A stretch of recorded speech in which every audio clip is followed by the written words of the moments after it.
Hey there, my friend. Welcome back to another episode of the More Than Social podcast. Super grateful to have you here today because, to be honest with you, we are going to nerd out on this episode. I brought on a special guest, Chris, who is an expert at really leveraging using online book sales for one, lead generation, but two, sales within your business. Now, you all know I love funnels. I love paid advertising. I love all the technical sides of things to really generate leads and sales within your company. So yes, I did nerd out quite a bit in this episode with Chris. So not going to share too much before you dive into it, but I did want to just mention one thing. What we are talking about today is really more of an in-depth strategy that you can really leverage. And I wanted to start with that because I feel like so many people, they don't really understand what is truly possible on the back end. Once you listen to mine and Chris's talk today, you're going to be like, that's what I saw when I went through that person's website, or that's what I saw when I was buying my own book or someone else's book. So if you have a goal to write a book this year, or maybe it's something that you're curious of how you can actually use book sales to really skyrocket your business, this one is going to be for you. And I know you are going to love it.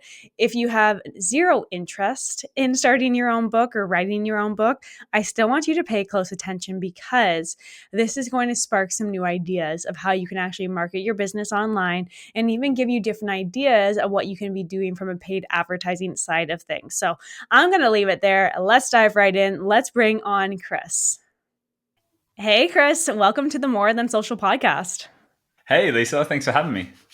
Of course. And I should say good morning for those people listening. We're 12 hours apart right now. So it's my evening, your morning. So good morning. Thank you for waking up and being here first thing in the morning. Yeah, most welcome. I'm ready to rock and roll. Wonderful. So before we dive into it, would love to know a little bit about you, about your business journey, how you got into entrepreneurship, all the fun stuff. Give us all the details. Well, my journey is a little bit long now. I think I'm about 8 years in at this point, or close to.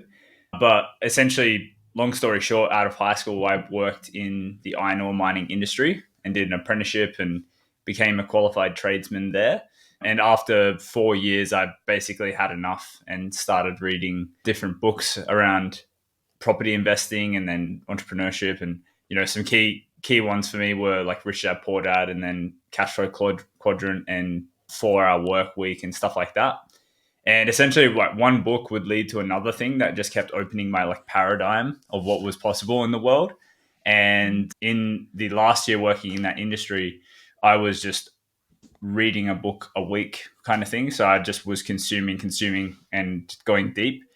That actually led me towards finding some internet marketing names like Russell Brunson and Anik Singhal and learning some pretty fundamental skills like funnel building and email marketing and affiliate marketing. And that allowed me to kind of transition into working in the digital marketing industry by the end of 2016. And I had zero real world skills. I just knew the technical side of things. So I actually went and interned for a local Perth digital marketing agency called Your Social Voice. And after 2 months, I started working as a paid team member.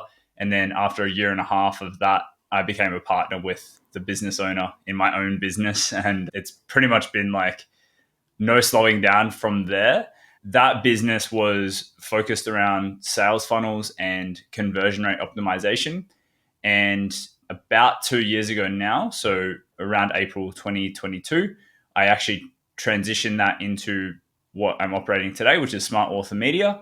And we essentially took our skill sets of sales funnels and conversion rate optimization there and then added on book advertising so that we can kind of build book funnels and then advertise them to actually drive results for clients and outcomes. And our whole goal is sell books on the front end, but then create customers and clients for our customers and clients on the back end. Amazing. I love it.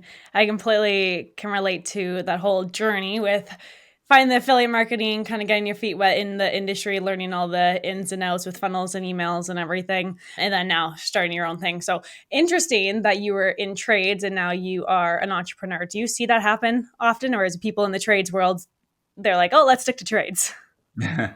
I don't think that they there's many transitions into being a digital entrepreneur. I think a lot of trades will take their trade skill and like create a trades business or something like that.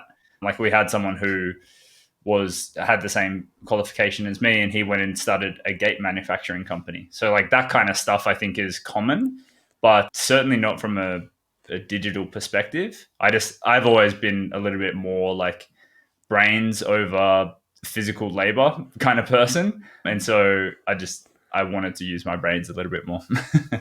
Yeah. So when I started my business, actually, I was living in Australia at the time when I discovered internet marketing and discovered affiliate marketing. And I was so close-minded at this point, wasn't reading any books, no personal development. And I was like, you know what? You cannot make money online. Like, get a real job, people. And like, my partner at the time, he saw this video on YouTube. It was a hippie Jedi. That's what he called himself. And he was all about how to make money through blogging. Now, of course, this is dating me a little bit when that was the biggest push. So I officially quit my job, my corporate job. That would have been 2015. So 9 years ago now. And it's really interesting to see the journey over the last 9 years for me, 8 years for you. And it's like, so you got into it before Instagram it was as big as it is, before influencers, before all this things are really exploding. Now, I'm curious, how much has your process or your methods shifted over the years as social media has really ramped up? I probably haven't gone with the times enough, but I see this as a detriment and also a positive. So for me, I've just kind of stuck to one platform that has always worked for me, where I found community, where I found engagement, and haven't really diversified attention and focus too much. And so whilst everyone was like looking for the new social media hack on like Instagram, where as an example, if I got to 10K followers, then I could do like swipe ups on stories to go to a URL or whatever. I never really like bothered trying to do that. And, certainly when TikTok started, I didn't like start doing stuff on TikTok because TikTok was new. Or when Clubhouse started, I didn't go and do Clubhouse and spend half of my days on there, or Threads, or you insert social platform. I just kind of stayed with my roots on Facebook. And it's been kind of funny. Like there's certainly been people who have gone and done things on the other platforms and really made tremendous successes for themselves and followers and stuff like that. But a lot of them still come back to Facebook for community and network, because that's where like their roots are. So I've always just found that like no matter what the hype is or what the platform is, people just keep coming back, and I don't really see that going away. I think it's going to continue. So for me, certainly Facebook's my home for the most part. Yeah, I completely agree. It's really easy to jump on the new trends, jump on the new things, but it's like it also kind of pulls you away from what you're good at and what you know that works. So I always say Facebook is not dead. People say, like, I actually think people are sleeping on Facebook. They need to be leveraging it a lot more. And when I'm running ads, and I'm sure you see similar, when you run ads on Facebook and Instagram for lead generation, specifically in my business, we see majority of the leads actually coming from Facebook over Instagram, even though our clients will be like, oh no, my audience is living on Instagram. So It's actually really interesting, and it's such a powerful platform. And it hasn't, like, have you been running ads on Facebook for the 8 years, or is that more newer? Kind of. The company I worked with did Facebook ads. I didn't really focus on anything Facebook ads until probably 2 years ago, though. Yeah. So I have seen how it has shifted and changed, and Power Editor, and like I've seen all the stuff over the years, but I haven't been like in the weeds, so to speak. Mm-hmm. So like I would say like my overall strategy that I've been running over the last 9 years hasn't really shifted from an actual advertising side of things. So even though the names have changed, yes, they changed the design of the back end, or now they're changing it from a conversion ad to sales ads. Like they switch up the language, but the overall platforms have been really the same. You can find it wherever. You just have to click a couple different buttons, but you used to be able to get such cheaper lead costs than what you do now. However, over the last probably year and a half, I'm actually seeing those lead costs start to drop. So I'm wondering if that's why more people are starting to jump on the bandwagon again. But I don't know, it's really refreshing just to hear you say it. I'm sure people listening hear you say that you don't have to necessarily jump on all these other platforms, and you can just focus on what's working for you specifically. Now, You mentioned that you focus more on book funnels and everything. So share a little bit about that. What does that actually mean for our listeners who don't know? Yeah, so when you think of a book, you probably think of like going and buying a book on Amazon or something like that. And that's a good thing to have as an author. Having yourself on multiple marketplaces where there is people who are interested in buying potentially something that you're a subject matter expert on over there is great. The downsides of Amazon, and we still do Amazon ads, don't get me wrong, but the downsides of Amazon is essentially when someone buys your book, you never really get to get that contact data. You don't get their name or their email or anything like that. You can't do anything with that. You can, however, put resource links and things like that where people can come to your website, opt in, and get the downloads that you've promised, and then you can do kind of nurture and ascension email sequences and whatnot. But that's putting the ball in their court. When we work with clients, our main objective is essentially this is a lead gen for us. This book is an asset for us to get customers on a database so that we can remarket to them and then hopefully turn them into clients where they work with us at a higher level. And so the purpose of a book funnel, and it depends on what the strategy of the book funnel is, but first and foremost, it is lead gen. If we are looking at a free book funnel where we're just like giving the book away in exchange for a download, then the purpose of that is obviously getting that download, but then it's very easy for us to get high volume through that funnel and then for them to get an offer for like maybe booking in a strategy session with the team or maybe watching a webinar or something along the lines of continuing the journey of that lead so that they potentially do work with the author. When you're doing the free book funnel versus the paid one that you're just about to get into, what's the main difference in your opinion from an ebook or a guide versus having a full book? Like, is this like an actual like book that people are getting, or is it a PDF essentially? Yeah, so it's a PDF version of a book. So it's like a real Okay. book, but it's just a digital version. We might often also deliver like EPUB as well, so that they can just like put it on their Kindle or import it to their Kindle app on their phone or their iPad or whatever. The digital version of a physical book, essentially. Yes. So it still is that Yes. long format version. Okay, awesome. Thank you. Sorry to interrupt. So then the paid side of things. And so when we look at the paid side, the goal is still like leads. The lead quality is just higher now because they've paid us money. If we're selling the book digitally, obviously they're going to get that copy right away. It's going to be instantaneous. If we sell it physically, they also get a physical reminder of us for their office, or whatever. And they, the experience is kind of up leveled a little bit. So the potential for them to like want to read it and come back to it and be reminded of it is always there.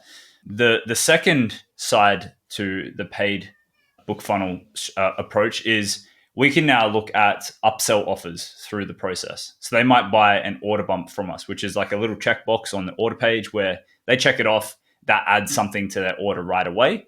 And typically this is something like an audio book or a behind the scenes training of their business or something along those lines. And we can charge, between $17 and $47 for that offer. And we'll usually see like 30 to 50% of people buy that. So you can imagine like someone buys your book. We're not really making any money from the book sale based on, fulfillment costs and things like that. But then if we have 50% of people buying a $30 thing, we've now increased our average cart value by $15 if it's half of the people who come through. So like that now is offsetting the money that we are paying for someone to buy the book in the first place. If someone is coming from Facebook and it costs us like $20 to get them to buy our book, now we're only $5 away from it being a break even. And then we can continue the upsell process. So we can do another like course upsell, or we can do an additional book upsell, or, a worksheet upsell, or a challenge, or, there's heaps of different things that you can upsell, templates, resources, and so on. So now we have multiple different additional offers in the funnel, and we're going to have a percentage of each of the people who buy the book in the first place actually buy the upsells as well. And so over time, you might see that our average cart value goes from $15 to now, 30 or 35 or 40, sometimes more, depending on the offers that we put into place. And so that basically now allows us to spend that amount of money to get the person to buy the book in the first place. And the advertising cost is basically free now. We can kind of just scale that within the parameters of the average order value over time. So that's just a really powerful way to create a high quality lead and also offset our advertising costs so that we can continuously scale things without ever being constrained by the amount of money that we're spending on the ad platform. Yeah. And then of course Yeah, we do continue the journey as well to like get them on sales calls, webinars, etc. from there. Amazing. Yeah, and it can be very complex. Sorry, so you started with the paid book funnel, then going to the order bump, then you can go to the upsell. Do you ever focus on upsells, then go down to a downsell if they do or do not take it? Like how complex do you actually get with it? Yeah, if we have an upsell, we typically have a downsell for like a payment plan, or we subtract something and then subtract the price as well. So if we have like a workshop bundle where there's 2 workshops or 3 workshops and it's like $200, and if they say no, then we'll just like take off a workshop or 2 workshops and then just charge $100, as an example. Mm-hmm.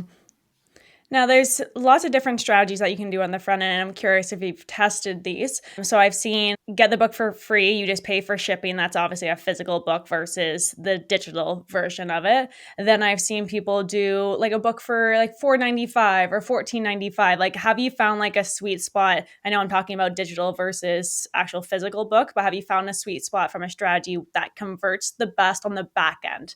Like, yes, we can get leads all day long, but I want the back end sales that are actually turning into those conversions. That's a fantastic question. I would say for me, both work. And I think it just depends on more so the actual congruency of the book to the back end. So the book has to be like super dialed in and aligned with what they are selling on the back end as an offer and what their business does. And then the book obviously has to like be really well written to transition them to like wanting to potentially work with the author further.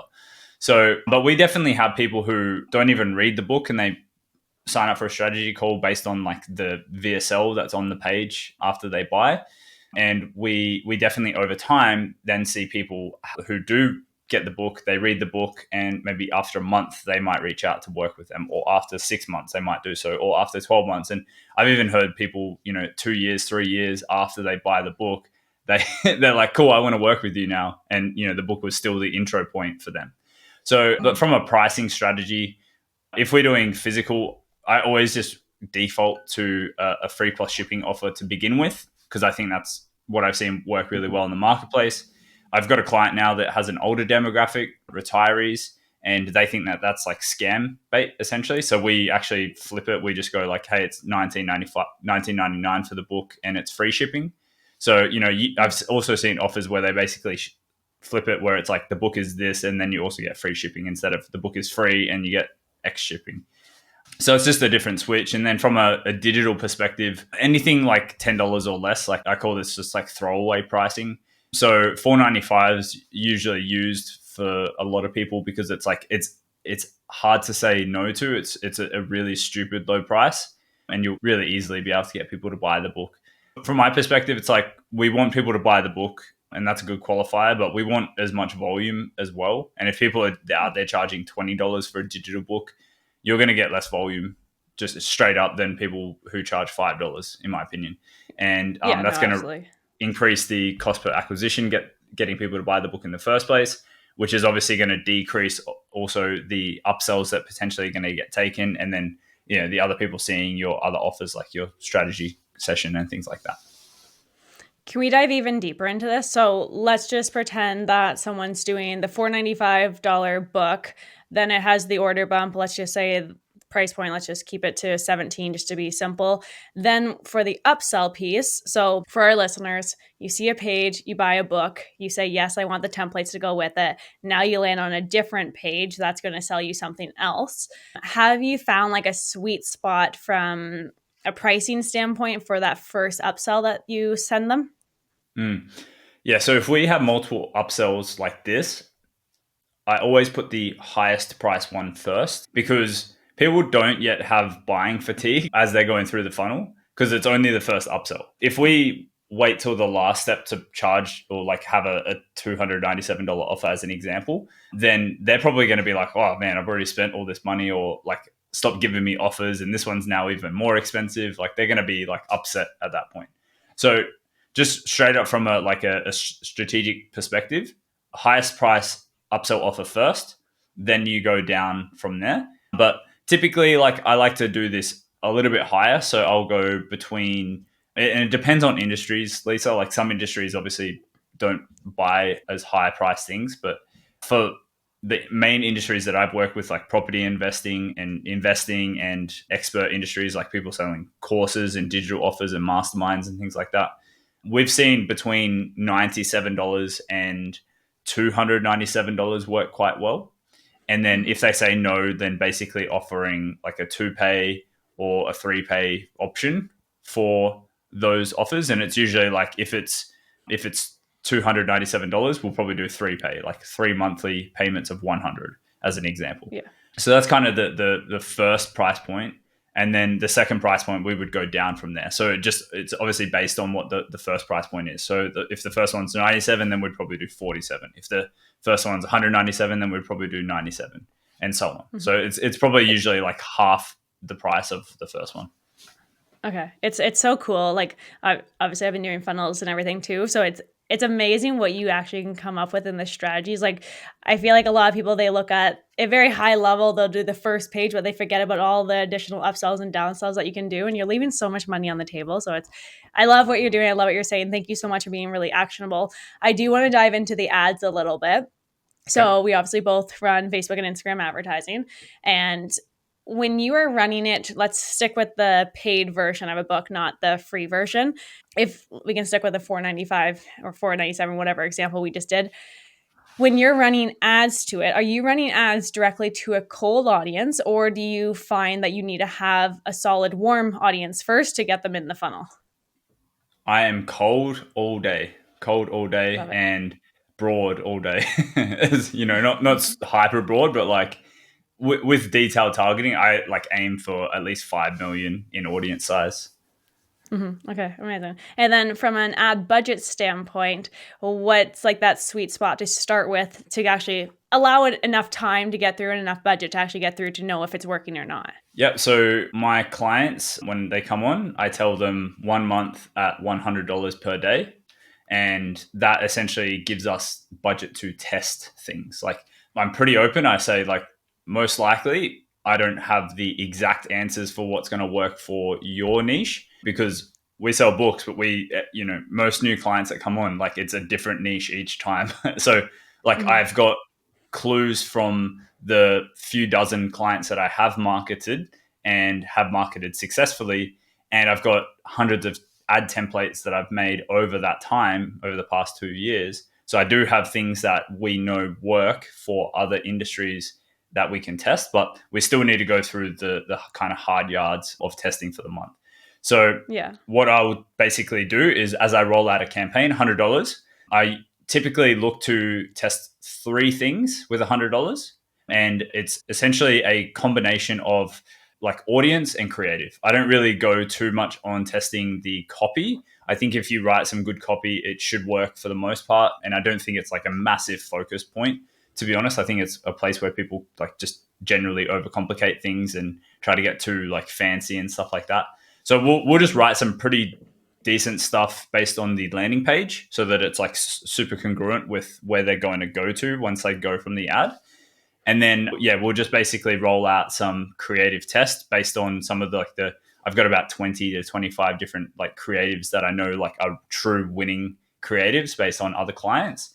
And so we'll start with those kind of that stack of creatives to begin with. And then we'll likely just test like 2 different audiences or 3 different audiences and kind of see where they all go. And we'll run the same creative with the 3 different audiences. And then we'll see what works after the first week of testing. And then we'll kind of just go harder on the stuff that's working for us. And then when you're talking about creatives, do you find from a book side of things, it's videos that convert best, static images? Like what do you find works the best as of right now? And I know it's hard to tell from a industry standpoint, every account's going to run different, but just based on your experience, what would you recommend people start with? Both work well and for different purposes. And And again, I don't want to sound like a broken record, but every different niche is different. So like we're marketing a book for mums to start like an Amazon business at the moment. And they love the video of like one of the authors, the wife. They love the video of her like with the book and then like signing the book. And like that has just been like, we've got like 1,000 or more like book sales from that one offer. But then like that wouldn't potentially work for another client. Other clients, we have had tremendous success just having like like they've just got a package of their books at their home and they've just like opened up the package and taken a photo of like all the books in a box.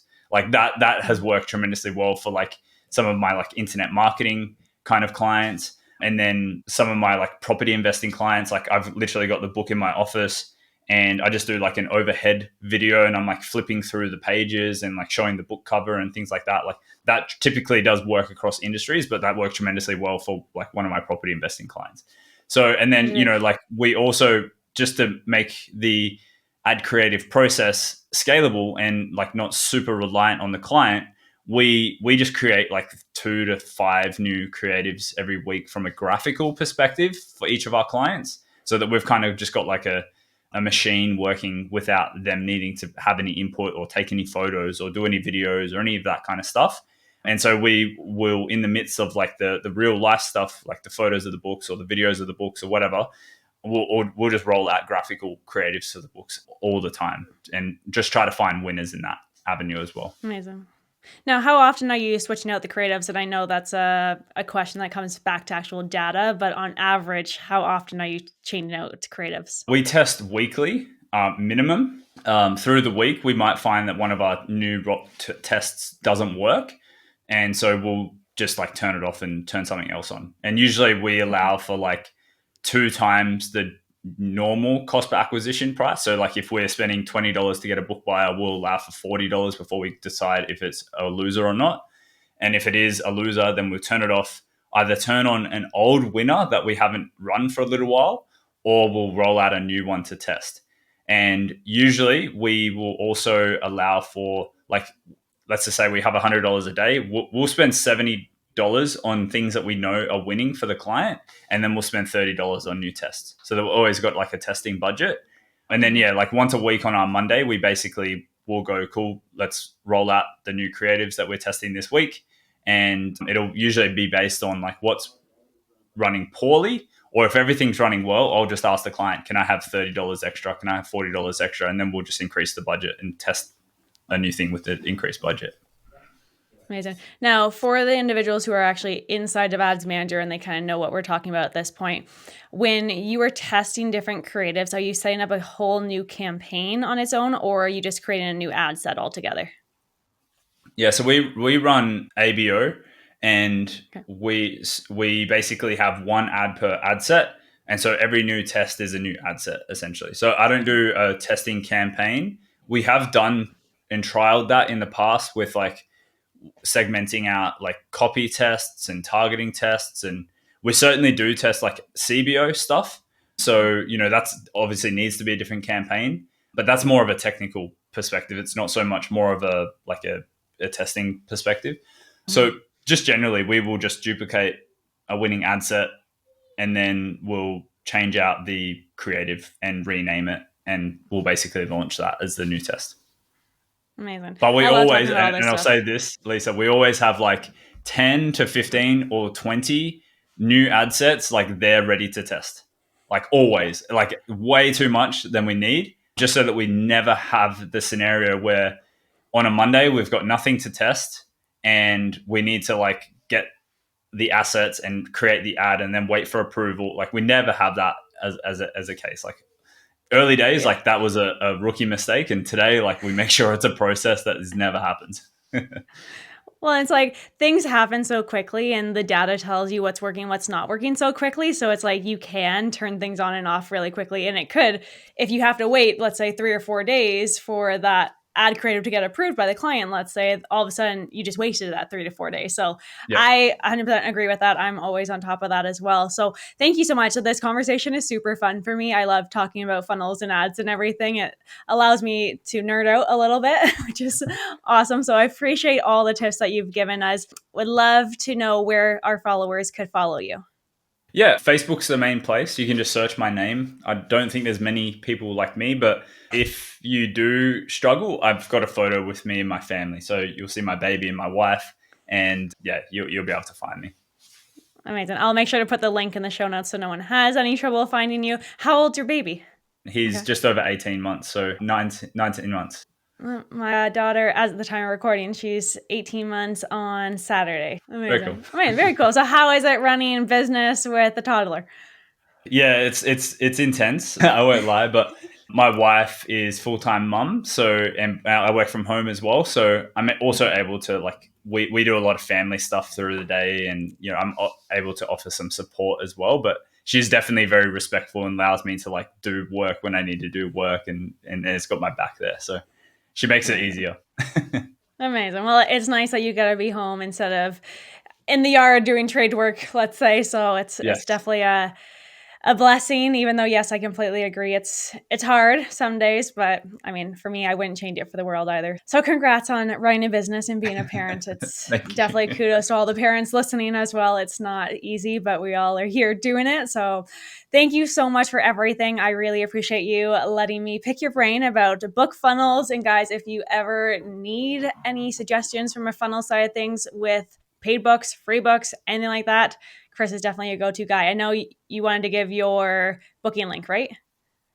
Oh, yeah. So it's smartauthormedia.com. You'll see a green button up there, but it's /chat, CHAT.